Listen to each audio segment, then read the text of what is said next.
अंगांगण वंदीन चरण डोळ्याने पाहीन रूप तुझे प्रेमे आलिंगेन आनंदे पूजेन भावे ओवाळीन मने नामा प्रस्तुत प्राप्त प्रसंगी प्राप्तिस्थळी चिंतन रूपी सिद्धीसाठी निवडलेला अभंगावर सुरुवात करण्यापूर्वी थोडासा परिहार द्यायचा तो म्हणजे असा.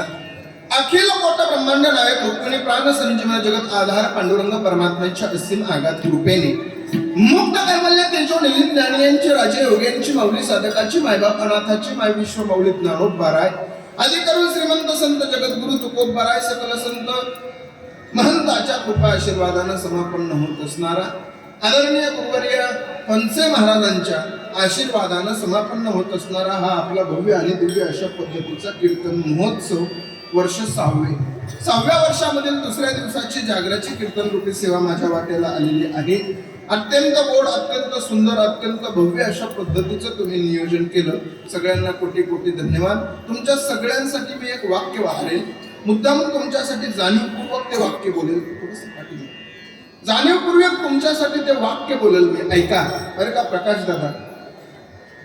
एवढा मोठा कोरोनाचा काळ चाललेला असून सुद्धा तुम्ही ज्ञानोबाराय तुकोबारायांच्या करुणेत दंग आहात, हा फार मोठा तुमचा विजय. अत्यंत महत्वाचं बोलेल म्हणून एवढं सुंदर नियोजन तुम्ही केलं, तुम्हाला कोटी कोटी धन्यवाद देतो.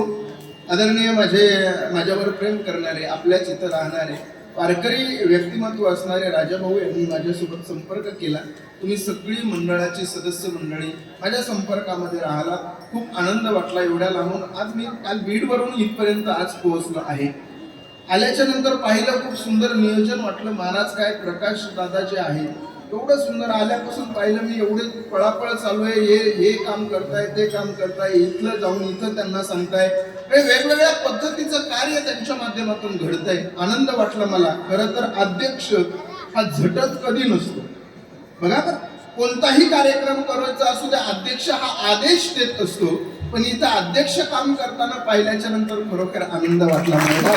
म्हणून गोड व्यक्तिमत्व त्यांना खूप खूप धन्यवाद. आणि आदरणीय माझ्या कीर्तनासाठी उपस्थित असणारे गुरुवर्य आमचे बाबा पंचे बाबाही इथं उपस्थित आहेत. खऱ्या अर्थानं बाबांची तब्येत आज थोडी व्यवस्थित नव्हती, परंतु बाबा म्हणले मला कीर्तन ऐकायचं आहे. म्हणून बघा, खरा महात्मा, खरा साधू ओळखणं याला म्हणतात. एखाद्याचं कसं असतं, सप्ताह करणारी मंडळी आम्हीही पाहतो, आम्ही बऱ्याचदा पाहतो, पण ते कधी कधी म्हणजे त्रास होतो बघा. या माणसांना फार त्रास असतो, कारण नियोजन करायचं असतं, कोणते कीर्तनकार येतात नाही येतात या सगळ्या गोष्टी पाहाव्या लागतात. परंतु एवढं सगळं करून सुद्धा कीर्तनाला उपस्थित आहेत. कोटी कोटी धन्यवाद बाबांना. खूप गोड दोन्ही पक्वाज वादक आहेत. या दोन्हीसाठी एकदा जोरदार टाळ्या. आणि मला तुम्ही थोडा आवाज, हॅलो, यांच्यासाठी एकदा जोरदार टाळ्या. हे दोन्ही सुंदर पखवाज वादक अत्यंत सुंदर गायक आहेत. बघा, चांगल्या क्वालिटीची माणसं थोडी पैशानं महाग जातात, पण त्यांच्या कंठातून निघालेले स्वर किंवा तुमच्या बोटातून निघालेले बोल हे परमेश्वरापर्यंत जाऊन पोहोचल्याशिवाय राहत नाही. अत्यंत महत्वाचं बोलेल तुम्हाला, ऐका. अरे एवढं यांचं वर्णन का करतोय मी प्रकाश माताना, कारण मेलेल्या जनावराच्या कातड्याला सुद्धा बोलायला लावणारे हे दोन हात आहेत. आपलं तोंड विठ्ठल विठ्ठल म्हणत नाही, पण हे मेलेल्या जनावराचं कातड सुद्धा बोलायला कीर्तनामध्ये लावतायत. असे दोन्हीही माझे जीवलग मित्र, दोघांनाही कोटी कोटी धन्यवाद. आदरणीय ऋषी महाराज, महाराष्ट्रामध्ये त्यांचा खूप मोठा पकवाज आहे असे सुनील गुरुजी मिस्त्री यांचे पट्ट शिष्य आहे. त्यांचे आदरणीय भैया महाराज, प्रेम महाराज बुधेकर ना, गुरुवारी गुरुजीच, वा वा, गुरुजींचेच विद्यार्थी आहेत. त्यांनाही कोटी कोटी धन्यवाद. माझ्यासोबत आलेले, माझ्यासोबत तिन्ही मनमंदिरा कीर्तन माझे जी टॉकीजला झाले, त्या मनमंदिराची टॉकीज चॅनलवरती माझ्यासोबत साथ करणारे माझे जीवलग मित्र, कल्याणला राहणारे कृष्णा महाराज ठाकर, त्यांनाही कोटी कोटी धन्यवाद. त्याचबरोबर ही सगळी परिसरातील मंडळी, सगळ्यांना कोटी कोटी धन्यवाद. आता नाव सगळ्यांचे माहित नाही, सगळ्यांना कोटी कोटी धन्यवाद देतो. माईक सिस्टीम अत्यंत गोड आहे. 1 तासभर मला सेवा करायची आहे. खूप गोड चिंतन मी तुम्हाला आज कीर्तनामधून देणार आहे. खरं सांगू का महाराज, आज तुम्हाला बरं वाटावं यासाठी मी कीर्तन करणारच नाही. ऐका बरं, आज तुम्हाला बरं वाटावं म्हणून मी कीर्तन करणारच नाही, खऱ्या अर्थानं आज माझ्या कीर्तनामधून तुमच्या जीवनामध्ये काहीतरी बरं होईल याच्यासाठी कीर्तन करायचं आहे. अत्यंत गोड कीर्तन तुम्हाला देणार आहे, फक्त लक्ष देऊन ऐका. आज माझ्या कीर्तन रूपी सेवेसाठी निवडलेला अभंग अत्यंत महत्वाचा आहे. कीर्तन रूपी सेवेसाठी निवडलेला अभंग कोणाचा अभंग आहे तर अभंग नामदेवरायांचा आहे. ऐका, नामदेवरायांचा अभंग आहे. कोण नामदेवराय? अरे विवेक ज्यांच्या घरी पाणी भरत होता, भक्तीचा वसा घेऊनच हे कुटुंब वारकरी संप्रदायाच्या पावनभूमीमध्ये उदयाला आलेलं होतं. सातत्याने भविष्य काळावर दृष्टी ठेवून वर्तमान काळ चांगल्या पद्धतीने कसा जगायचा तुमच्या आमच्या सामान्य माणसाला ज्याने समजावून सांगितलं, अज्ञानाचं खंडन करून ज्ञानाचं मंडन केलं आणि देवासोबत राहून बाल भागवत म्हणून त्यांना संबोधलं गेलं, असे प्रेममूर्ती नामदेवराय यांचा अवघ्या 2 चरणाचा अभंग कीर्तन रूपी सेवेसाठी निवडलेला आहे.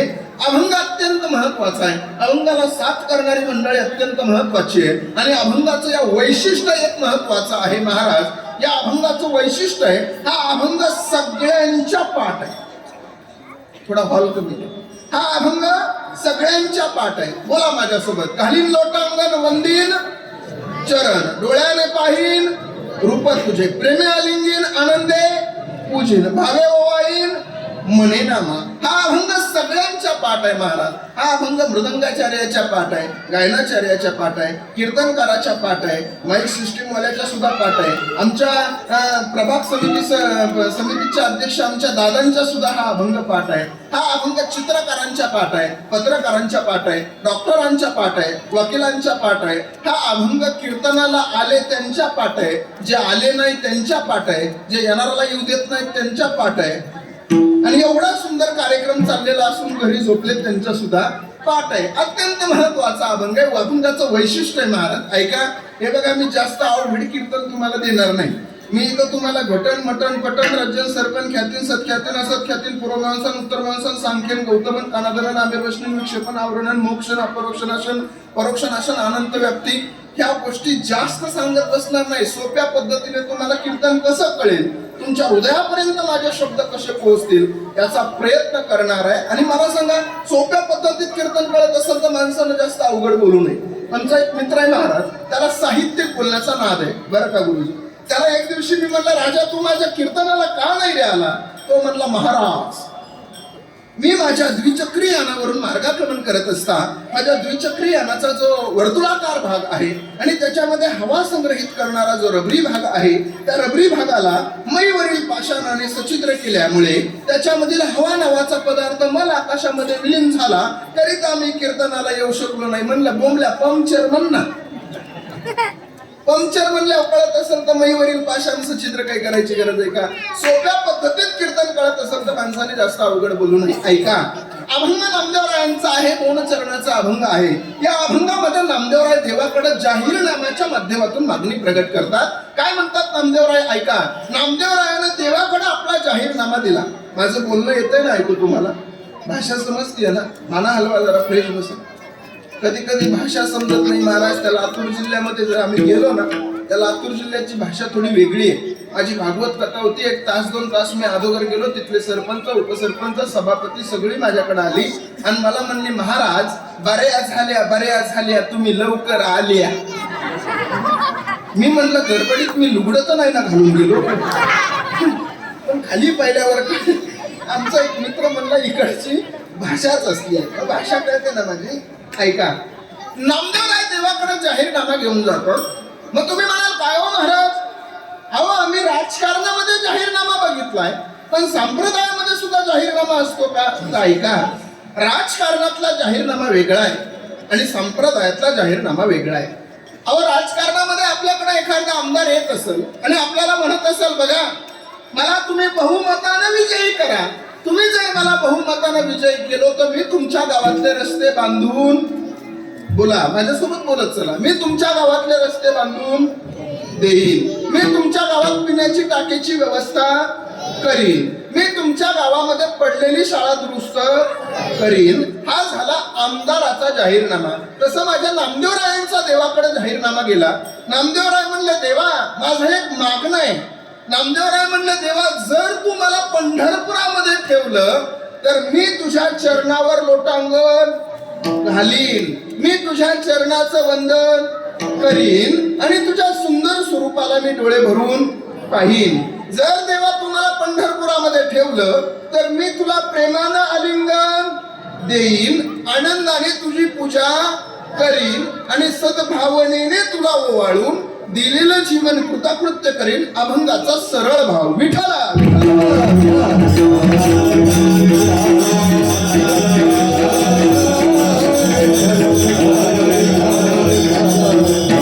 एवढं सुंदर शरीर आपल्याला देवाला दिलंय महाराज. हे शरीर आपल्याला देवाच्या सेवेसाठी अर्पण. देवे दिला देह भजना गोमाटा आणि तोया झाला फाटा. एवढा सुंदर शरीर आपल्याला दिलंय. लोक म्हणतात देवानं आम्हाला काय दिलं. ऐका ना दादा, लोक देवावर नाराज होतात. खरं सांगू तुम्हाला, देवाकडे देवाच्या दरबारामध्ये देवाच्या देवळामध्ये गेल्याच्या नंतर देवाकडे कधीच काही मागायचं नाही दादा. एक सांगेल, तुम्ही आम्ही मंदिरामध्ये गेल्यावर सुद्धा देवासोबत व्यवहार करतो. तुम्ही म्हणाल कसला व्यवहार महाराज? सांगतो बघा.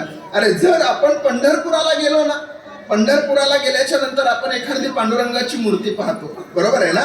मूर्ती पाहतो, आपण धावत त्या मूर्तीकडे जातो. त्या मूर्तिकारानं त्या मूर्तीची किंमत विचारतो. त्याला विचारतो आपण काय किंमत आहे या मूर्तीची. त्यानं 200 रुपये किंमत सांगितली तर आपण 30 रुपयापासून सुरुवात करतो आणि 50 रुपयाला ती मूर्ती घेऊन घरी आणतो. तीच मूर्ती आपण आपल्या देवाऱ्यामध्ये ठेवतो आणि कोट्यावधी रुपयाची मागणी त्या मूर्तीकडे करतो. हा देवासोबत केलेला व्यवहार. तुम्ही म्हणाल महाराज आम्ही मंदिरामध्ये जायचं नाही का? मी तर असं म्हणेल, ये जरूरी नहीं है कि इंसान हर रोज मंदिर जाए, लेकिन कर्म ऐसा होना चाहिए इंसान जहां भी जाए मंदिर वहां बन जाए. अरे ते कर्म केलं होतं माझ्या छत्रपती शिवाजी महाराजांनी, म्हणून तर आपण म्हणत असतो 33 कोटी देवतांची अब्जावधी मंदिर आहे. 33 कोटी देवतांची अब्जावधी मंदिर आहेत. पण एकही मंदिर नसताना प्रत्येकाच्या हृदयामध्ये ज्यांनी मंदिर केलंय तो राजा म्हणजे छत्रपती शिवाजी महाराज. एकाने प्रश्न विचारला का हो महाराज छत्रपती शिवाजी महाराज का तुमच्या कीर्तनामध्ये सांगण्याचा विषय का? ते का देव होऊन गेले का? त्याला उत्तर दिलं, दादा अरे छत्रपती शिवाजी महाराज देव होते का नाही मला सांगता येणार नाही, पण त्या छत्रपती शिवाजी महाराजामुळं आज देवळातला देव जिवंत एवढं मात्र गॅरंटीनं सांगू शकतो. बोलणार आहे मी, लक्ष देऊन ऐका. लोक देवावर नाराज होतात. काय दिलं देवानं आम्हाला? सांगेल, अरे एवढं सुंदर शरीर दिलंय. अरे या शरीराची एका जपानच्या शास्त्रज्ञानं किंमत केली आहे 222 करोड रुपये एवढी किंमत आहे या शरीराची. अहो माझ्यासोबत बोला ना, एक दात पडला दवाखान्यामध्ये जायचं म्हणलं तर किती खर्च येतो बसवायला? किमान 30,000 25,000, बरोबर आहे? अहो 25,000चा एक दात आहे, असे आपल्याला त्याने 32 दात दिले, बरोबर आहे ना? 32 दात दिले. एवढं सुंदर शरीर दिलं दादा, तरी आपण म्हणतो देवानं आम्हाला काय दिलं. देवाचे किती उपकार आहेत आपल्यावर सांगतो. 2 मिनिटं लक्ष देऊन ऐका. एक 80 वर्षाचा म्हातारा माणूस डॉक्टरकडे गेला. ऐका बरं, एक 80 वर्षाचा म्हातारा माणूस डॉक्टरकडे गेला आणि डॉक्टरला म्हणला, हो डॉक्टर साहेब हृदयामध्ये काहीतरी अडचण आहे. हल कमी ठेवा. त्या डॉक्टराने सांगितलं, बाबा तुमचं ऑपरेशन करावं लागेल. बाबांना सांगितलं, हो डॉक्टर साहेब काही काळजी करू नका, काय खर्च लागायचा ते लागू द्या, पण मला व्यवस्थित करा. डॉक्टरांना तब्बल 3 तास त्याचं ऑपरेशन केलं. त्याचं हृदय बाहेर काढलं, एका काचाच्या भांड्यामध्ये ठेवलं आणि 3 तासाच्या नंतर ऑपरेशन सक्सेस झालं. आणि ऑपरेशन सक्सेस झाल्याच्या नंतर डॉक्टरांना त्याला त्या ठिकाणी विचारलं, बाबा आता बरं वाटतंय? बाबा 80 वर्षाचा म्हातारा उठून उभा राहिला, डॉक्टरांच्या समोर आला, साहेब आता फार बरं वाटतंय. त्या 80 वर्षाच्या म्हाताऱ्यानं विचारलं, साहेब अहो 3 तास तुम्ही माझं हृदय काचाच्या भांड्यामध्ये ठेवलंय, तुमचं बिल किती झालं? त्या डॉक्टरांना बिल काढलं आणि म्हाताऱ्याच्या हातात दिलं. म्हाताऱ्यानं बिल पाहिलं. बिल होतं रुपये 8 लाख. 8 लाखाचं बिल पाहिल्याच्या नंतर त्या म्हाताऱ्याच्या डोळ्यातलं पाणी गालावर आलं. मायबाप म्हातारा रडायला लागलं. डॉक्टर म्हणले, हो बाबा अहो 3 तास तुमचं हृदय मी काचाच्या भांड्यामध्ये सांभाळून ठेवलंय. 8 लाख रुपये बिल जास्त वाटत असेल तर 1 लाख कमी करतो, फक्त रडू नका. त्या 80 वर्षाचं म्हातारा हसत हसत डॉक्टरला म्हणला, अहो डॉक्टर तुम्ही 8 लाख रुपये काय 12 लाख रुपये बिल केलं असतं तरी मी हसत हसत दिलं असतं. डॉक्टर म्हणलं मग तुम्ही रडता का? काय उत्तर दिलं त्या 80 वर्षाच्या म्हातारानं? ऐका ना दादा, त्या 80 वर्षाचा म्हातारा म्हणतोय, अहो डॉक्टर मी या करता रडतोय. गेली 3 तास तुम्ही माझं हृदय काचाच्या भांड्यामध्ये सांभाळून ठेवलं, तर 8 लाख रुपये बिल पाठवलं. गेली 80 वर्ष झालं माझा देव माझं हृदय सांभाळतोय, पण अजून बिलच पाठवलं नाही. आता देव कधी आपल्याला बिल पाठवत नसतो मायबाप. पण प्रकाश दादा, देवानं बिल भरण्यासाठी काही जागा दिलेल्या आहेत. देवानं सांगितलंय, माझ्या नावाचं बिल भरायचं असेल तर एक काम कर, घाटकोपर विक्रोळी या एरियामध्ये कार्यक्रम सप्ताह माझ्या नावानं प्रकाश दादा मित्रमंडळाच्या माध्यमातून चाललेला आहे. तिथं गेल्याच्या नंतर माझ्या नावाची पावती म्हणून माझं बिल तिथं भर, पुन्हा तुला दवाखान्यात बिल भरायची गरज लागणार नाही. म्हणून सांगतो, सप्ताह करत असताना एकट्याचा खेळ नसतो. आपण सगळ्यांना तिथं झटायचं असतं. प्रत्येकानं वर्गणी द्यायची असते. वर्गणी ही तुम्ही तुमची वर्गणी देत नाही, तर तुमची पावती तुम्ही हे देवाच्या घरचं बिल भरताय असं ग्राह्य धरा. विठ्ठला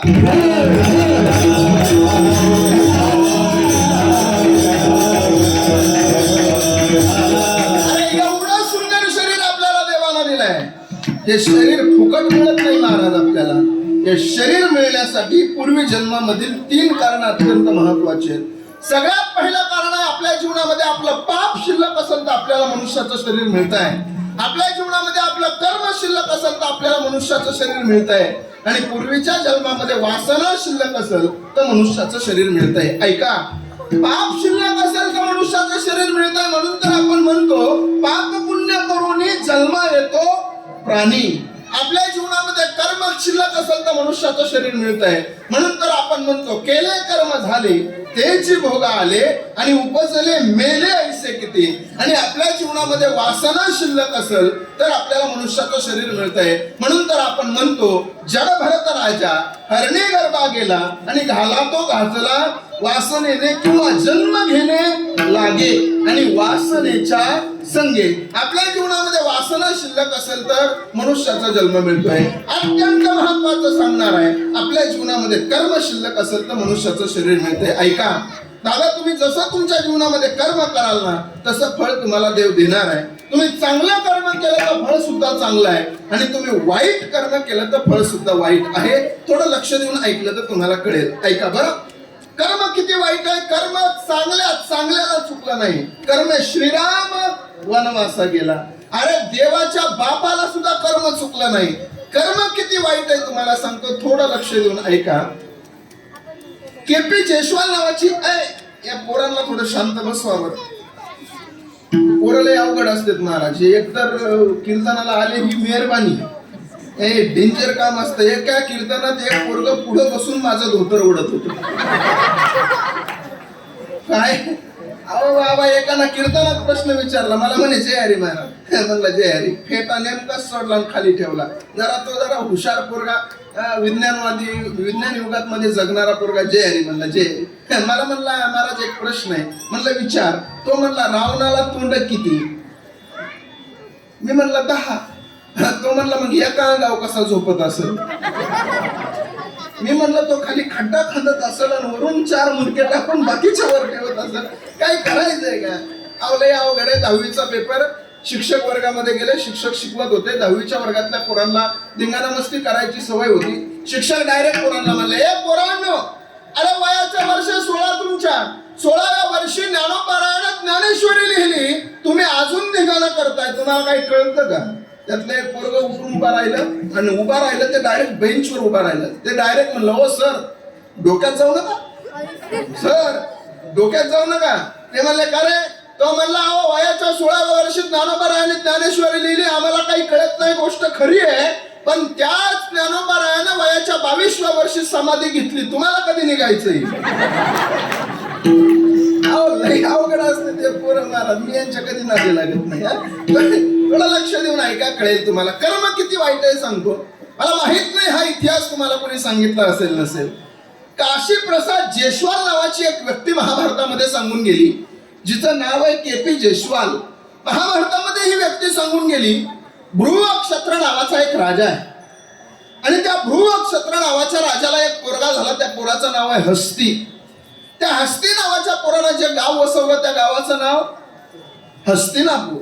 त्या गावाचं पहिलं नाव आहे हस्तिनापूर, दुसरं नाव इंद्रप्रस्थनगर, तिसरं नाव योगिनीपुरा, चौथं नाव सिरी, पाचवं नाव किलासिरी, सहावं नाव लालकोट, सातवं नाव जहापना, आठवं नाव तुगलकाबाद, नववं नाव मुबारकबाद, दहावं नाव फिरोजाबाद, 11वं नाव अकबराबाद, 12वं नाव देहली, 13वं नाव चिराग देहली, 14वं नाव दिल्ली आणि 19 फेब्रुवारी 1931 ला इंग्रज अधिकारी व्हाईसरॉय यानं तिचं नाव ठेवलं नवी दिल्ली. त्या दिल्लीची नावं बदलली पण वैभव नाही बदललं. जिथं ओम बिर्ला बसतात ना अध्यक्ष, त्याच्या पाठीमागे एक श्लोक लिहिलेला आहे, धर्मचक्र परिवर्तन आहे. दिल्लीचं तख्त हे धर्म अधिष्ठानाची वाट पाहत राहतं. त्या दिल्लीची नावं बदलली. भ्रू नक्षत्र नावाचा राजा, त्याला पोरगा झाला. त्या पोराचं नाव आहे हस्ती. माझ्यासोबत बोला. त्या पोराचं नाव आहे हस्ती. त्या हस्तीला जो पोरगा झाला त्याचं नाव आहे नहुष. नहुंचा पोरगा ययाती, ययातीचा पुरु, पुरुचा कृकुन्यव, कृकुन्यवचा मतिनार, मतिनारचा सेविनार, सेविनारचा दिविरथ, दिविरथचा अधिरथ, अधिरथचा नवरथ, नवरथचा तपलीचा, तपलीचा वृक्ष, वृक्षचा सुवर्ण, सुवर्णला पुढे एक मुलगा झाला त्याचं नाव आहे कुरु. म्हणून त्या घराण्याला नाव पडलं कुरुवंश. त्यांच्याच कुलामध्ये पुढे एक मुलगा झाला त्याचं नाव आहे प्रतीप. त्याला 3 मुलं, देवापी, बाल्लिक, शांतनू. देवापी संन्यासी झाला, बाल्लिक महाभारत युद्धामध्ये मेला आणि शांतनू हस्तिनापुराचा राजा झाला. त्या शांतनूला गंगा नदीपासून झालेला आणि वाचलेला एक मुलगा त्याचं नाव आहे देवव्रत. त्यानं भीष्म प्रतिज्ञा केली म्हणून त्याचं नाव पडलं भीष्माचार्य. त्याची दुसरी बायको, तिचं नाव आहे सत्यवती. तिला 2 मुलं, एकाचं नाव विचित्रवीर आणि दुसऱ्याचं नाव चित्रांगद. त्यांच्याच कुलामध्ये पुढे 2 मुलं झाले, एकाचं नाव धृतराष्ट्र आणि दुसऱ्याचं नाव पंडू. पंडू नावाचा राजा, त्या पंडू नावाच्या राजाला पृथा नावाची एक बायको आहे. तिचं खरं नाव पृथा आहे पण आपण सगळेजण तिला कुंती असं म्हणतो. त्या पृथेला विवाह कालापूर्वी एक मुलगा झाला, त्याचं नाव आहे वसुसेन. आपण सगळेजण त्याला कर्ण असं म्हणतो. आणि विवाह काळाच्या नंतर तिला 3 मुलं झाले, धर्मराज, युधिष्ठिर, भीम आणि अर्जुन. तिचीच सवत मद्र देशातील एका राजाची मुलगी, तिचं नाव आहे माद्री. त्या माद्रीला 2 मुलं, एकाचं नाव नकुल आणि दुसऱ्याचं सहदेव. इकडं धृतराष्ट्र नावाचा राजा, त्या धृतराष्ट्र नावाच्या राजाला एक बायको, तिचं नाव आहे गांधारी. गांधारी महान श्री. बरं, गांधारी महान श्री. गांधारी म्हणजे स्वतःच्या मालकाला दिसत नाही म्हणून स्वतःच्या डोळ्यावर पट्टी बांधून उभं आयुष्य मालकासाठी खर्च करणारी जगातली पहिली स्त्री म्हणजे गांधारी. गांधारी महान स्त्री आहे. त्या गांधारीचं माहेर गांधार आहे. त्या काळातलं गांधार म्हणजे अलीकडचं कंधार, अलीकडचं कंधार म्हणजे आत्ताचं कंधार आणि आत्ताचं कंधार म्हणजे अफगाणिस्तानची राजधानी. अफगाणिस्तान आत्ता आहे. 1929 ला उपस्थान, नंतर उपस्थान, नंतर अफगाणिस्तान. 1985 सार्क परिषदेची स्थापना आणि 2002 सार्क परिषदेचा 8वा देश म्हणून अफगाणिस्तान भारताच्या पंक्तीला बसला. मग त्या अफगाणिस्तानामध्ये गांधार नावाचं जे गाव आहे ते गांधारीच आहे. त्या गांधारीला 100 पुत्र आहे. त्यातला सगळ्यात पहिला पुत्र दुर्योधन. जसे 100 पुत्र आहे तसे तिला भाऊ सुद्धा 100 आहे, शकुनीचं कट. पण हा 100 पुत्रांपैकी सगळ्यात महत्वाचा पहिला पुत्र ज्याचं नाव आहे दुर्योधन. एवढा कर्म वाईट त्याचं, एवढी बुद्धी वाईट, एवढा कर्म वाईट. वयाच्या 16व्या वर्षी अफगाणिस्तानला गेला आणि अफगाणिस्तानला गेल्याच्या नंतर त्यानं त्याचे सगळे 100च्या 100 मामा जेलबंद केले आणि सगळ्या मामाला 8-8, 10-10 हरभरे फुटाने खायला द्यायचा. सगळे असे जाडेचे जाडे होते पण सगळे असे लुकडे सुकडे होऊन बसले. त्यातले एक दुसऱ्याला म्हणायचा, अरे तुला किती दिले रे? तो म्हणला 4. तुला रे 10. तुला 15. तुला 12. अरे सगळे म्हणायला लागले एवढ्या फुटाण्याने मरून जाणार आहे आपण. पण त्याच्यातला एक सगळ्यात चॅप्टर मामा होता, त्याचं नाव होतं शकुनी. तो शकुनी सगळ्यांकडे गेला आणि सगळ्यांची मीटिंग घेऊन सांगितले, हे बघा म्हणला सगळ्यांच्या हरभरे फुटाणे खायला मला द्या. बाकीचे म्हणले, अरे आम्ही मरून जाऊ ना. तो म्हणला तुम्ही मेले तरी चालेल, मी जगलो पाहिजे. बाकीचे म्हणले, अरे तू जगून काय करणार? तो म्हणला मी जगून धष्टपुष्ट होणार, पुढं हस्तिनापुराला जाणार, पुढं हस्तिनापुरामध्ये जाऊन मी त्या दुर्योधनाचा विश्वास जिंकणार. पुढं त्यानं सांगितलं त्याचा विश्वास जिंकून मी असे काही सल्ले त्याच्या बुद्धीमध्ये टाकणार की जसे त्याने माझे 100 भाऊ जेलमध्ये जेलबंद करून मारले तसे मी सुद्धा त्याचे 100च्या 100 भाऊ माझ्या सल्ल्यानं मारून दाखवणार. मला सांगा, कौरवांचं वाटुळं झालं, त्याच्या पाठीमाग सल्लागार समितीवर कोण होतं? शकुनी. एकच फक्त होता त्याचा हात, म्हणजे दुर्योधन. एवढंच म्हणायचं, बरोबर आहे ना? अहो त्या दुर्योधनाचं कर्म वाईट आहे फळ सुद्धा त्याला वाईटच, फक्त मला कर्म पटवून द्यायचं आहे. विठाला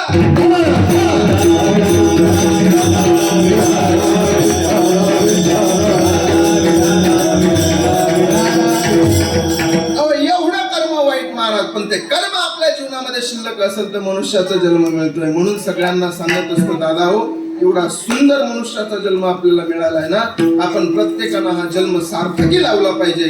मला असं वाटतंय आमची सगळी टाळकरी मंडळी, आमचे मृदंगाचार्य, आमचे आदरणीय बाबा गुरुवर्य यांनी सगळ्यांनी हा देह सार्थकी लावलाय असं मला वाटतंय. त्याचं कारण असं आहे बघा, काही लोक आम्हाला एक प्रश्न विचारतात, महाराज काय बाबा पखवाज वाजून कुठं देव भेटतो का? असे विचारणारे लई मोठे आहेत महाराज. मला तर लई प्रश्न विचारतात लोक. एक जण दर्शनाला आला, 200 रुपये पायावर ठेवले, मी उचलले खिशात घातले. मला म्हणलं जय हरी, म्हणलं जय हरी, म्हणलं मंडळी, म्हणलं बर, म्हणलं पोरगा होईन का पोरगी?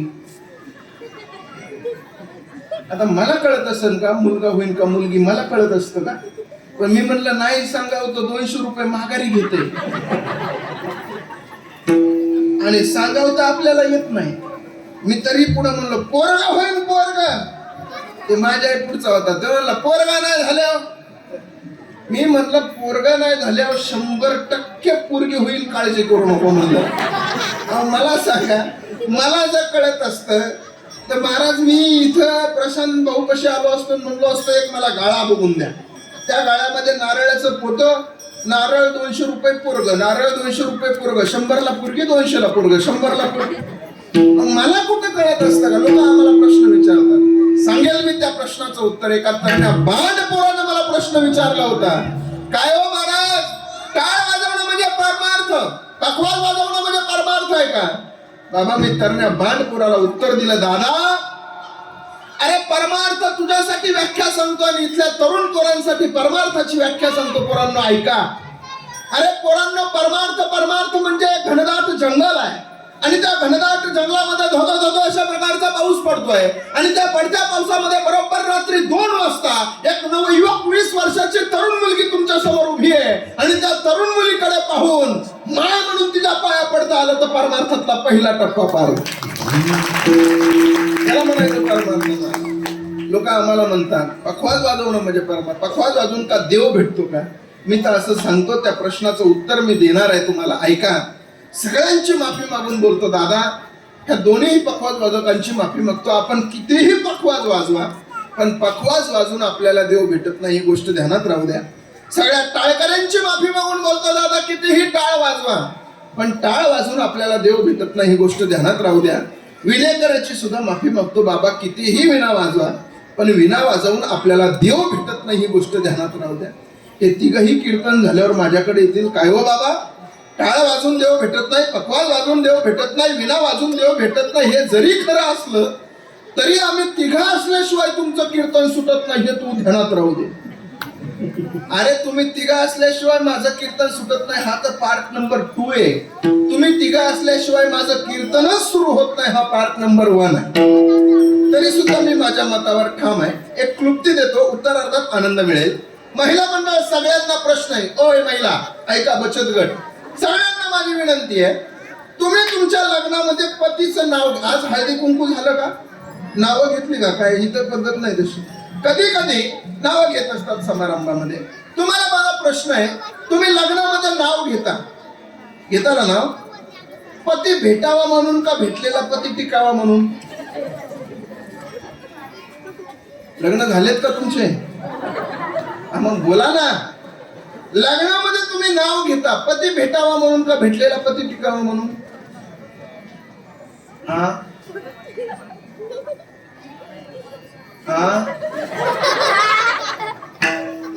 सोडून द्यावा म्हणून का? वडाला 7 पेऱ्या घालता, वडा पाव म्हणजे खायचा वडापाव नाही. वडाला म्हणता ना वडा, आम्हाला पाव पाव. मला सांगा, लग्नामध्ये तुम्ही नाव घेता, पती भेटावा म्हणून नाही, तर भेटलेला पती टिकावा म्हणून. हल्लीच्या काळाचे नाव बिले भारी भारी आले. मग अहो त्या नाशिकला माझा आशीर्वाद होता लग्नामध्ये बाबा. तिथे एका नवरीनं नाव घेतलं. नाव असं होतं, चांदीची सायकल, त्याला सोन्याच्या तारा, आणि राव निघाले फिरायला तर कलेक्टर घालतो वारा. मी मनातली मनात म्हणलं हे जे राव नक्की एखादी मंत्री संत्री कोणीतरी असले पाहिजे. तिला म्हणलं काय ग ताई काय करतात तुझे मालक? ती म्हणली काही नाही महाराज ऊस तोडायला जाते. ऊस तोडायला जाणाराला कलेक्टर वारा घालतोय महाराज. या नव्या काळातल्या आत्ताच्या नवऱ्या काही बी नाव घेतात महाराज. जुन्या काळातल्या ज्या आजीबाई आहेत ना ज्यांचा डोक्यावर पदर कपाळ भरून कुंकू ज्यांच्या ज्यांच्याकडे आहे ना महाराज त्यांना विचारा लग्नामध्ये नाव घेतलं ना त्यांनी एक नाव घेतलं तर संपूर्ण महाराष्ट्राचं दर्शन व्हायचं त्याच्यात महाराज. सगळे देवन देवतान सगळे असायचे महाराज. बाबांवरच घेतो जुन्या काळातलं एक नाव घेऊ का? ऐका काय जुन्या काळातलं नाव असायचं महाराज. अहो आधी केली बारशी पैठण केल्या गेल्या वर्षी पैठणची माता कवर पंढरपूरला जायची आवड. पंढरपूरला विठ्ठल रुक्मिणीचा जोडा विठ्ठल रुक्मिणीच्या जोड्याची हवा पाहू कैकाडी महाराजाचा मठ पाहू कैकाडी महाराजाच्या मठाला घालते मी वेडा पुढा आला वाकडीचा वडा वाकडीच्या वड्याला सोन्याची हलकी पुढा आली मुक्ताबाईची पालखी मुक्ताबाईच्या पालखीला सोन्याचा तुरा पुढा आला गोपाळपुरा गोपाळपुरात जनाबाईचा खेळ आता झाली आळंदीला जायची वेळ आळंदीला थोर थोर साधू संतांची करते मी सेवा पती म्हणतात माहूरला जावा. माहूरची साडी औंढा नागनाथाची पाहू फडी औंढा नागनाथापाशी झाली दाटी. बासरला येणं केलं सरस्वतीसाठी सरस्वती पशी एक मुक्काम राहू. राजूरचा गणपती पाहू राजूरच्या गणपतीपाशी चतुर्थी सोडली घाई घाई परळीला आले ग बाई परळीच्या देवा शिवरात्रीला हवा. पती म्हणतात काशीला जावा. काशीला केले 4 धाम आधी केली ब्रह्मगिरी नंतर केली त्र्यंबकेश्वरी पशी एक मुक्काम राहू. हवा ललिताची पाहू शिर्डी साईबाबाला जाऊ. शिर्डी साईबाबा पाशी धनुष्यबाण मुंबईत मुंबादेवी छान आणि मुंबईमध्ये मंत्र्यांची भरली सभा आणि फणसे बाबांच्या पाठीमाग परमेश्वर उभा. महाराज जुन्या काळातले नावन जुन्या काळातलं काय शिक्षण बी रुबाबदार असायचं. काळी टोपी कोट घालून गुरुजी वर्गात गेले की शिक्षण सुरू. आताच शिक्षणही मला कळत नाही. सरांना हातात लगेच खडू घ्यायचा फळ्यावर जायचं आणि सुरू करायचं a square foot plus b square foot it equal to c square foot. शिकवणारालाही कळ ना काय शिकवलं आणि शिकणाराच्या तर बजेटच बसलं नाही. अहो जुन्या काळातलं शिक्षण काय गोड असायचं बाबा. पावकी निमकी दीडकी सव्वाकी 2 मिनिटात तर गणित सॉल्व्ह व्हायचं. कॅल्सीची गरज नव्हती जुन्या काळात. अहो काय पावकी निमकी असायची. पावे पाव पावदोने अर्धा पाव त्रिपाऊन पावचक एक पाव सव्वा पावसात दीड पावसात पावणे 2 पाव 8 2 पावणं सव्वा 2 पावण 2.5 निम एक निम निम 2 1 निम दीड दीड निम चौक 2 निम 45 निमसक 3 निमसक 3.5 निमट 4 निम 4.5 निम 5 पावणे 1 पाऊण पाऊण 2 दीड पाऊण 3 सव्वा 2 पाऊण चौक 3 पाऊण 5 पावणे 4 पाऊण 6 4.5 पाऊण 7 सव्वा 5 पाऊण 8 6 पाऊण 9 पावणे 7 पाऊण 10 7.5 असे लय मोठे येतात पण एका पाकिटात मी इतकं ज्ञान लोकांपर्यंत पोहोचू देत नाही. माझं असं असतं हळूहळू डाळे डाळे केतुलेनी एक वेळे आणि एका पाकिटात काय काय कळे. ऐका जाऊ द्या विनोदाचा मुद्दा. सगळ्यात पोरांना माझं सांगणं असेल पोरांना ऐका. अरे तुमच्या जीवनामध्ये तुमच्या शालेय शिक्षणामध्ये तुमचे शिक्षक लोक तुम्हाला त्रिकोण काटकोण चौकोन षटकोन लघुकोन हे कोण शिकवतील? तुमच्या शाळेमध्ये तुमचे शिक्षक लोक तुम्हाला त्रिकोण काटकोण चौकोन षटकोन लघुकोन हे कोण शिकवतील. पण जीवन जगायचं कसं याचा दृष्टिकोन फक्त वारकरी संप्रदायातल्या कीर्तनातच शिकवला जातो. जीवन जगायचं कसं याचा दृष्टिकोन. माझं एवढं प्रस्तार करण्याजोगं काही नव्हता. एवढा मोठा प्रश्न नव्हता. साधा प्रश्न आहे की महिला मंडळ लग्नामध्ये तुम्ही नाव घेता पती भेटावा म्हणून नाही तर भेटलेला पती अखंड तुमच्या संसारामध्ये टिकावा म्हणून. तसं आमचे टाळकरी आमचे मृदंगाचार्य आमचे विनेकरी देव भेटावा म्हणून कधीच वाजवत नाही. तो अंतकरणात भेटलेलाच आहे.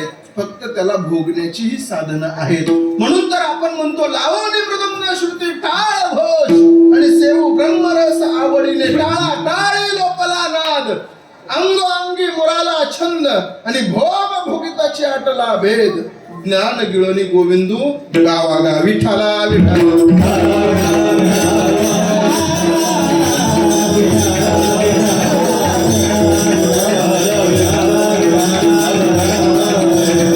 अरे नामदेवरायांना हे सुंदर शरीर मिळालेलं होतं आणि त्या नामदेवरायाला देवानं विचारलं होतं नामदेवरा इच्छा काय? ऐका काय नामदेवरायांचा अधिकार होता महाराज. जनाबाईनं नामदेवरायांसाठी दौंडी घेतली होती. एवढा मोठा अधिकार होता. जनाबाई सांगत होत्या नामदेवरायांचा अधिकार सांगत असताना दौंडी कळते ना तुम्हाला. दौंडी खेड्यापाड्यामध्ये दौंडी त्यांच्या हातामध्ये हलकी घेऊन त्याला म्हणायचं दौंडी. जनाबाईनं सांगितलं होतं ऐका हो ऐका,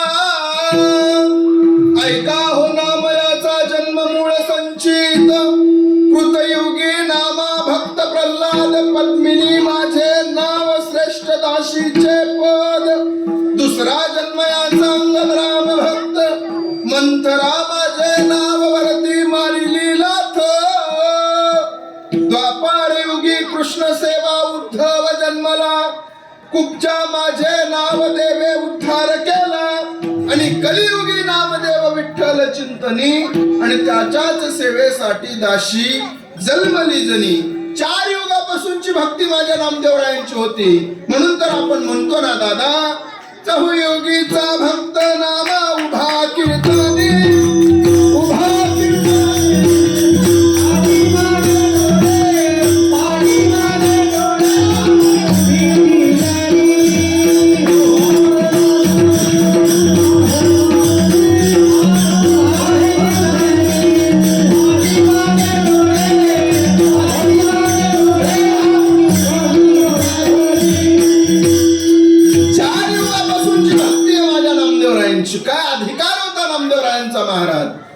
एक दिवशी एवढा नामदेवरायांचा आणि देवाचं प्रेम असायचं दादा. एक दिवशी असं ठरलं की नामदेवराय पंढरपूर सोडून दुसरीकडे जात नाही. मग देवानं एकदा मीटिंग भरवली, सगळ्या साधू संताला बोलवलं, ज्ञानोबाराय तुकोबाराय सगळ्यांना बोलवलं.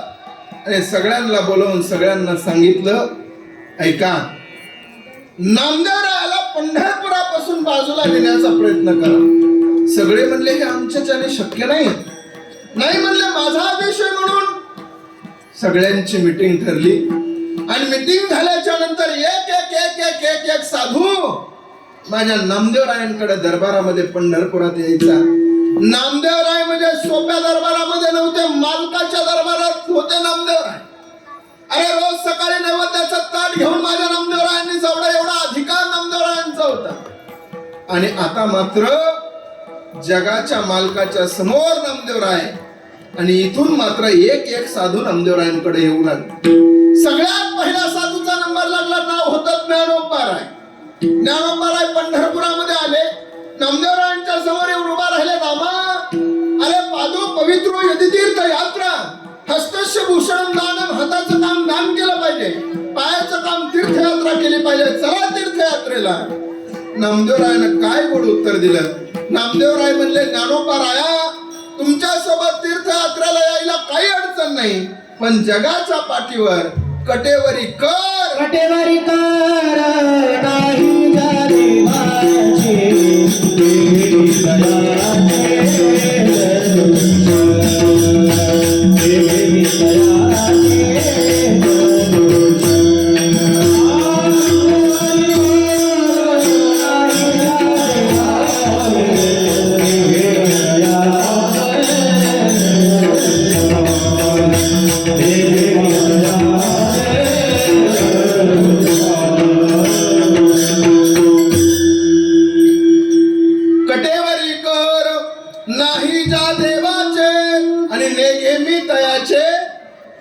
दर्शन.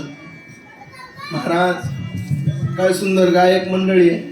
आज कोरोनाचा कालावधी नसताना तर तब्बल 3 तास कार्यक्रम आज केला असता. मला एवढा आनंद आहे महाराज. हे काय असा गायक मंडळी का सारखे भेटते का बाबा आम्हाला. कधी कधी त्या चिकनगुन्ह्याची साथ बरी, पण हीच साथ लय वाईट. एखाद्या खोलगाडगा नावाचं गाव आहे जालना जिल्ह्यामध्ये, तिथं काल्याचं कीर्तन होतं माझं. मी तिथं अभंग घेतला होता. रंगनी रांगत गुलगुला बोलत, रंगनी रांगत गुलगुला बोलत. पाठीमागचे सगळे म्हणत होते रंगनी रांगत गंगुला बोलत. सगळे म्हणत होते महाराज. हे काही प्रमाण देतात कधी कधी बाबा. एक जण कीर्तनात मला म्हणला, काल्याच्या कीर्तनात गवळण दिली. कुठून आणली होती, गाथ्यातली होती, माथ्यातली होती का कुठली होती, काय गवळण अशी होती. आणि गवळणीच्या घरी गेलो, गवळण नव्हती घरी. मी म्हणलं फोन करून जायचं ना तो. तसा कसा गेला काय भेटलं बाबा. मला मुद्दा असा आहे, नामदेवरायाकडे एक जण ज्ञानोबाराय गेले आहोत. चला नामदेवरायानं ज्ञानोबारायांना उत्तर दिलं कटेवरी कर नाही जा देवाचे आणि नेघे मी तयाचे दर्शन. अजून एक साधू गेला. ओ नामदेवराय, आओ चला म्हणे जाऊ तीर्थयात्रेला, एक तीरथ बार बार गंगा सागर एक बार. नामदेवराय म्हणले हो, पंढरपूर सोडून दुसरीकडे जायला लाज वाटत नाही तुम्हाला? काय तुझ्याची लाज नाही, काय तुझ्याची लाज आहे, काय तुझ्याची लाज आहे, काय तुझ्याची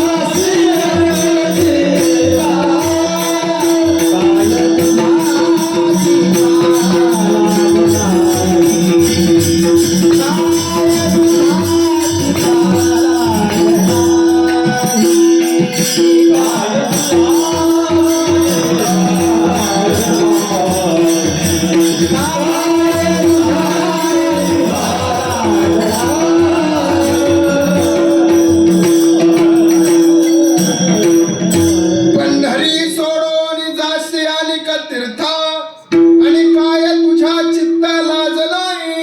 पंढरपूर सोडून दुसऱ्या तीर्थयात्रेला जायला लाज वाटत नाही का? ऐका, अजून एक जण आला. ओ नामदेवराय, चला काशीला जाऊ. नामदेवरायानं त्यालाही उत्तर खूप गोडगे दिलं. अभिमानी लोक जाती वाराणसी आणि माझी ती मिराशी पंढरी. आता मात्र जगाचा मालक विटेवरून उतरला.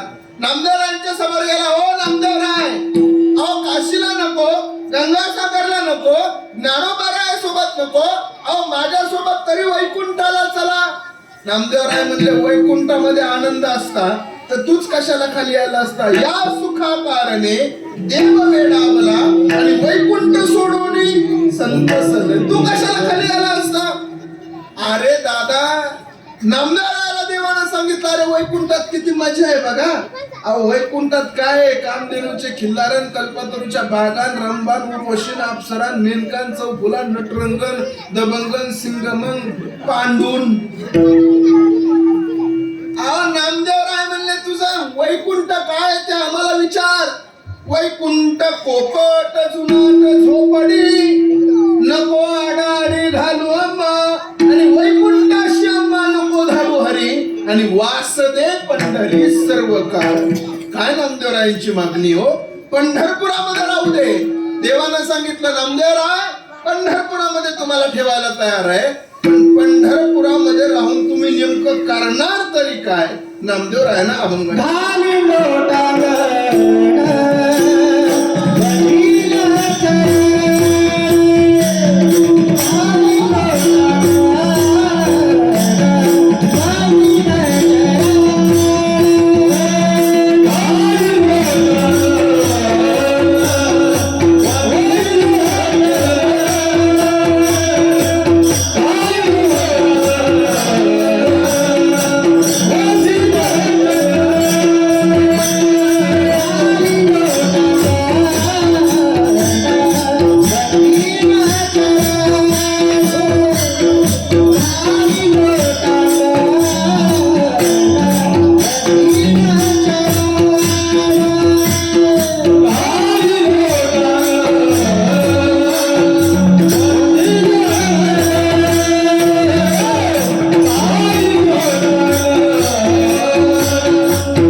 भाव तुमच्या समोर दिलेला आहे.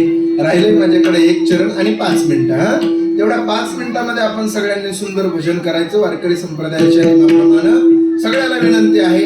महिला मंडळीला सुरुवातीला विनंती, महिला मंडळ तुम्ही सुरुवातीला भजन करायचं. हा, लाजायचं नाही. काही काही लोक आम्हाला म्हणतात महाराज आम्ही ह्या भानगडीतच पडत नाही. लोक याला भानगड म्हणतात. बाबा लोक कशाला काय म्हणते सांगता येत नाही. नवरा बायकोचे घरात भांडण झालं ना, नवरा बायकोला म्हणतो अय बंद कर बरं तुझं कीर्तन, म्हणजे ते कीर्तन आणि हे भानगड. एकदा दादा माझी गाडी पंक्चर झाली, म्हणजे नवजल खराब झाले होते आणि जवळून एक जण गेला. म्हणला जय हरी, म्हणलं जय हरी. म्हणलं माऊली महाराज कोठुळे दिसताय. म्हणलं हो. भिवंडीला राहता हो, तुम्हाला टीव्हीला बघितलंय हो. आता मी म्हणलं काहीतरी चांगलं उत्तर अपेक्षित. गाडी बंद पडलेली, मदत करल म्हणून मी ओळख सांगत राहिलो. तो मला म्हणला महाराज कशासाठी थांबला. मी म्हणलं गाडी बंद पडली हो. तो म्हणला असं आहे का, बरं बरं बरं मग बसा इथं विठ्ठल विठ्ठल करीत. गाडी बंद पडल्या विठ्ठल विठ्ठल करतात का काय लोक बोलते महाराज. म्हणताना तुम्ही महिला मंडळ, फक्त महिला मंडळ भजन करायला म्हणा माझ्या पाठीमागून. नामदेव जनाबाई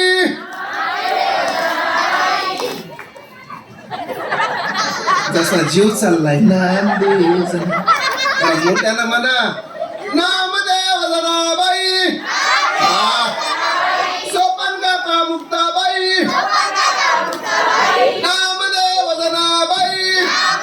वा, सोपन काका मुक्ताबाई, नामदेव जनाबाई. काही काही वाजत नाही.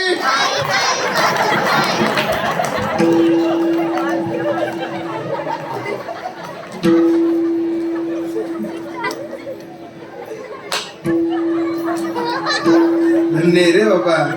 अरे 6 वर्ष झालं ना सप्ताह चालू आहे. तुम्ही तरी असं म्हणत होता. एका भजनामध्ये एक महिला जरा भजन म्हणत होती पण जरा कानपुचर करत होती. मी तिला म्हणलं आजीबाई का भजन म्हणत होती. ती म्हणली माय मी भजन म्हणत होते हो, पण त्याच्यामध्ये माझ्या मालकाचं नाव होतं ना, मग म्हणत म्हणजे कसं घेऊ. मी म्हणलं काय नाव होतं. ती म्हणली मी भजन असं करत होते, नामदेव जनाबाई पप्याचं बाप मुक्ताबाई. मग म्हणलं त्याचं नाव सोपान दिसतंय. असं काय नाही ना. ठीक आहे, आता तुम्ही छान भजन केलं. तुमच्यापेक्षा आमचा आवाज बघा किती बेस्ट निघतो. भजन करायचे काम तुमचे आहे का मा, तुमचे नाही. आमचा बघा काय आवाज निघतोय. सगळ्यांनी हात वर करा एकदा. पुरुष मंडळी हा सगळ्यांनी इकडं बेस्ट. तुम्ही नाही, तुम्ही पॅनलचे उमेदवार आहे, हे मतदान करणारे. वर करा, वर करा, हात वर करा. ज्यांना ज्यांना वाटतंय मी पुरुष आहे त्यांनी हात वर करायचे. तुम्ही हात वर करा. आता हे बघा नाही, हे बघा हे सगळे वरती बसलेले आहेत ना, हे तुमच्या पॅनलचे उमेदवार आहेत. आता यांच्यापेक्षा आपल्या पार्टीचा आवाज 1 नंबर आला पाहिजे. येणार का? त्यांच्यापेक्षा मोठा येणार का? बहुमतानं विजयी करायचा तुमच्या पार्टीकडून उभा राहणार आहे. करणार ना मग म्हणा माझ्या पाठीमागं यांच्यापेक्षा 1 नंबर आवाज म्हणा. राधे कृष्ण कृष्ण कृष्ण राधे राधे.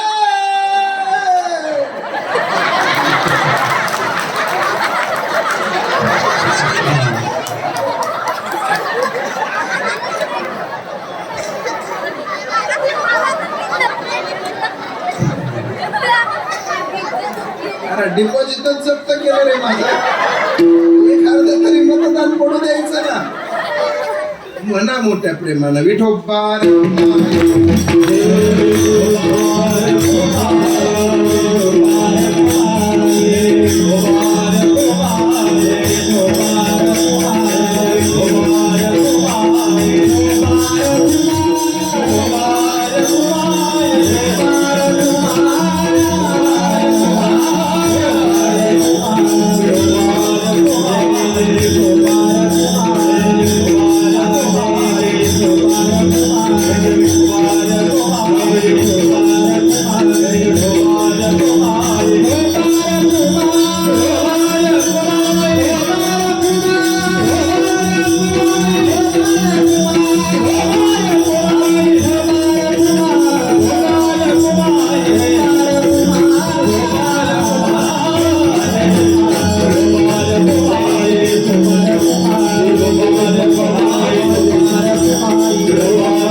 2 मिनिटं राहिलेले आहेत. तुम्ही म्हणाल काय हो महाराज मगाच्यापासून 2 मिनिटं 5 मिनिटं म्हणताय. असंच असतं. एखादं बारीक लेकरू नाव्याच्या पुढे बसलं की नावे काय म्हणत असतो, झाली झाली झाली झाली झाली.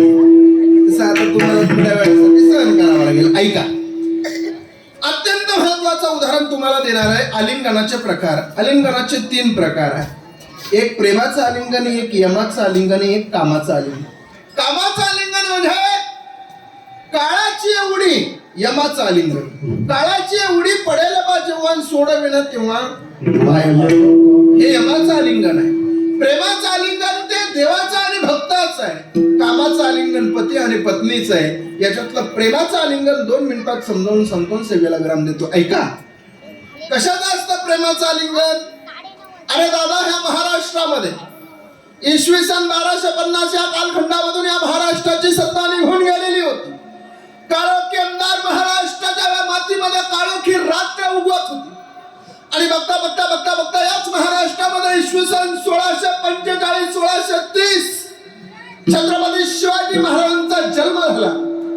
1645 ला राजांनी देखणं स्वराज्य उभा केलं. नाही बा, एक एक एक एक एक एक एक एक एक स्वराज्यामध्ये मावळा निर्माण होऊ लागला. प्रत्येकाच्या डोक्यावर हात फिरवला, पाठीवर हात फिरवला. ताना प्राण गेला तरी चालेल, गड जिंकायचा. अरे जीवन संपलं तरी चालेल, महाराष्ट्र काबीज करायचा. ठरलं ना राजा. कोण म्हणता नाही राजा उडवायची, राजा ही सुलतानी सत्ता साप उडवायची. राजा 400 पुरा गोळा केली, प्रत्येकाच्या हातामध्ये बेल भंडार दिला. सगळ्यांना सांगितलं, पोरांनो बंद करा, गड माझा, किल्ला माझा, मावळा माझा. जगाल तर महाराष्ट्राच्या मातीसाठी आणि मराल तर महाराष्ट्राच्या मातीसाठी असा पण तयार झाला. राजांचं देखणं स्वराज्य उभा राहील. अरे या स्वराज्यामध्ये कला कौशल्यामध्ये हा महाराष्ट्र हात होता. दहा दुधामध्ये तुडुंब भरलेला महाराष्ट्र होता. पण या महाराष्ट्रावर एक एक एक एक संकट येऊ लागलं. इसवी सन 45 ला स्वराज्य उभा केला, 46 ला तोरणा घेतला, 48 ला शहाजीराजांना सोडवला, 56 ला पुण्यामधील जुन्नर घेतला, 59 ला अफजल खान काढला, 63 ला शाहिस्ते खानाची बोटं कापली पुण्यामधील लाल महालामध्ये, 64 ला राजांनी सुरत लुटली, 66 ला आग्र्यावरून परत आले आणि 70 ला तानाजीराव मालुसरे गेले. तानाजीराव मालुसरे जात असताना एका मावळ्याच्या हात कोपरा बसून तुटले. बातमी राजांच्या कानावर गेली, राजा एका मावळ्याचे हात तुटले. राजांना विचार केला त्या मावळ्याच्या घरी जाण्याचा. 400 पोरांची तुकडी राजांनी घेतली. राजा त्या मावळ्याच्या घरी निघाले. अरे कौलारू घर, त्या घराच्या समोर जाऊन राजे उभा राहिले. राजा आल्याच्या नंतर त्या मावळ्याच्या बापानं पाहिलं. त्या मावळ्याचा बाप घरामधून बाहेर आला. राजांना बसायला घोंगडी टाकली. राजांना पाण्याचा तांब्या भरून दिला. मावळ्याच्या बापानं सगळं केलं. आता मात्र मावळा राजांच्या समोर येऊन उभा राहिला. त्याच्या डोळ्यातलं पाणी गालावर येऊ लागलं. मावळा राजांकडे बघत होता, राजा मावळ्याकडे बघत होते. त्याच्या डोळ्यातलं पाणी बघितल्यावर राजाने प्रश्न विचारला, अरे बाबा, या स्वराज्याची पालखी ज्याच्या खांद्यावर आहे त्याच्या डोळ्यातली आसव जमिनीवर पडत असतील तर स्वराज्य काय कामाचं? ऐका दादा, कशासाठी रडतोय दादा तू? त्या मावळ्याच्या तोंडातलं उत्तर आहे. राजाने प्रश्न विचारलाय, अरे दादा, तुझे हात तुटले, घोंगडी टाकता आली नाही मला म्हणून रडतो की काय? तुझे हात तुटले, तांब्याचा पाण्याचा तांब्या भरून देता आला नाही म्हणून रडतो की काय? काय गोड उत्तर दिलं त्या मावळ्यानं. तो मावळा म्हणतोय, अहो राजा, हात नाहीत म्हणून घोंगडी टाकता आली नाही म्हणून नाही रडत. हात नाही म्हणून त्या ठिकाणी तांब्या भरून देता आला नाही म्हणून नाही रडत राजा.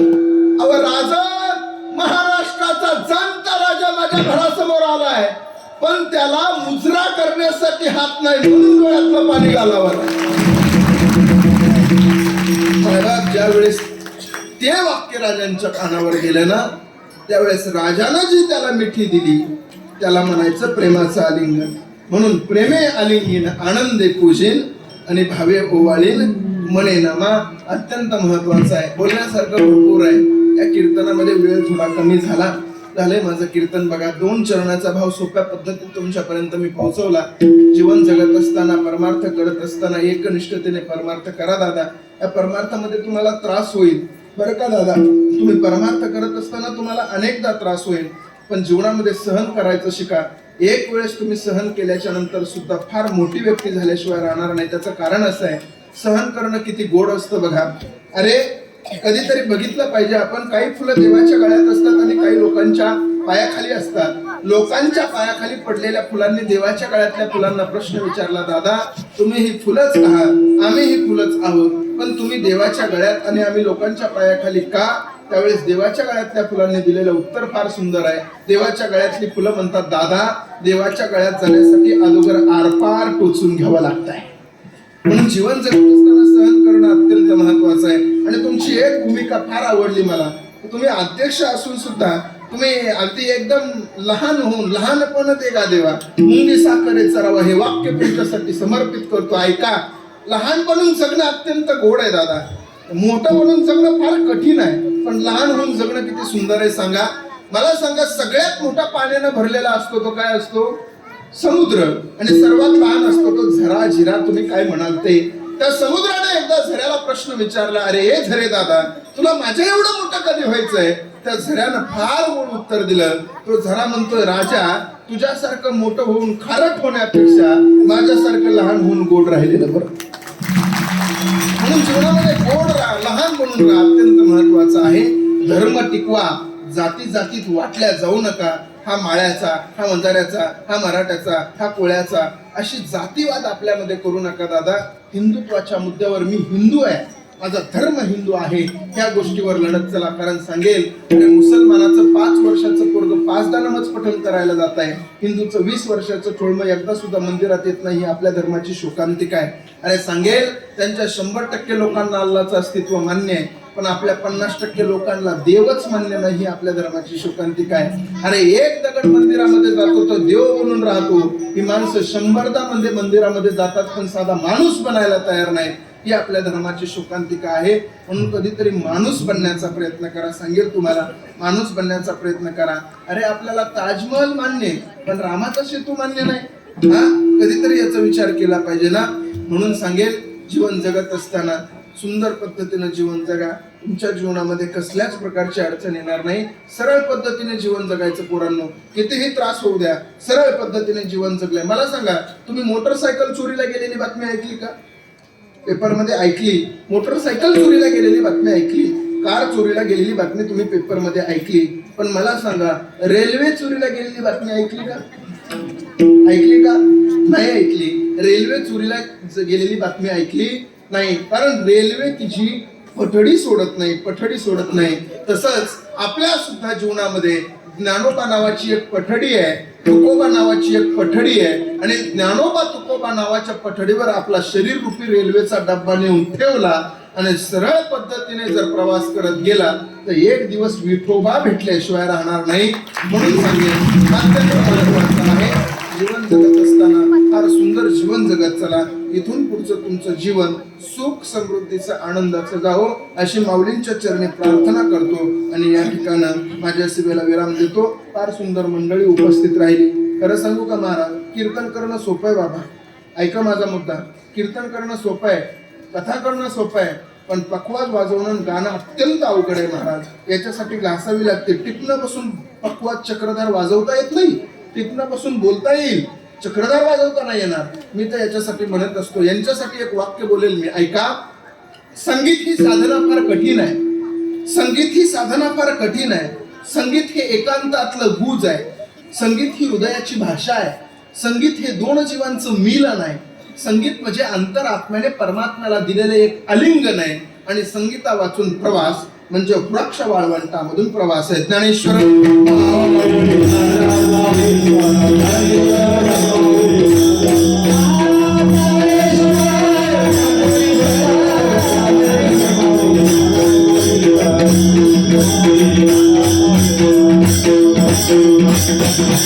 Thank you.